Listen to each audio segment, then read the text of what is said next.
Today's video is about Philippa Gregory's The Boleyn Traitor. Much like I would imagine many people who've read things by Philippa Gregory, I started with The Other Boleyn Girl, which is one that was turned into a movie. That was really great, and Philippa Gregory really knows her history. She writes non-fiction things about history as well, which I've never picked up and do intend to.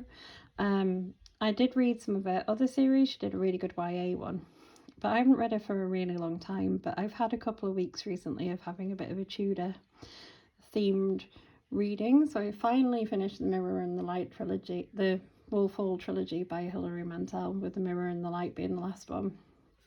I read Lady Mary by Lucy Worsley, which is a YA story about Mary Tudor and her kind of separation from her father and her family during Anne Boleyn's reign. And then I read this book, which is The Boleyn Traitor. This follows the story of Jane Boleyn, who was married to Anne Boleyn's brother. And she was a lady in waiting. So it starts with her being a lady in waiting in the court of Anne Boleyn. And it follows her going through the fall of Anne, through the other queens, up to the last one, which I think is Catherine Howard, or the last one that she was kind of around for. It's got her relationship with people like Thomas Cromwell and things in.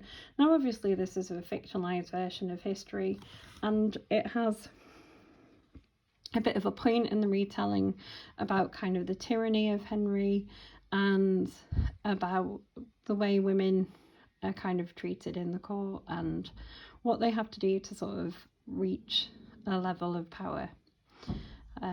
This book is fascinating. It's a really, really good read.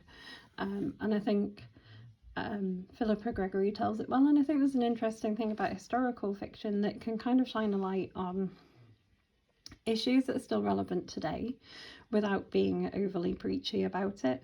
So this brings up a lot of interesting kind of concepts that will leave you thinking about the way people are treated and what you have to do to get ahead in the world, without sort of being obviously talking to you about that, you know, because it is also an interesting story about Jane Boleyn and that sort of period in history that people find really fascinating because of Henry VIII and his numerous wives.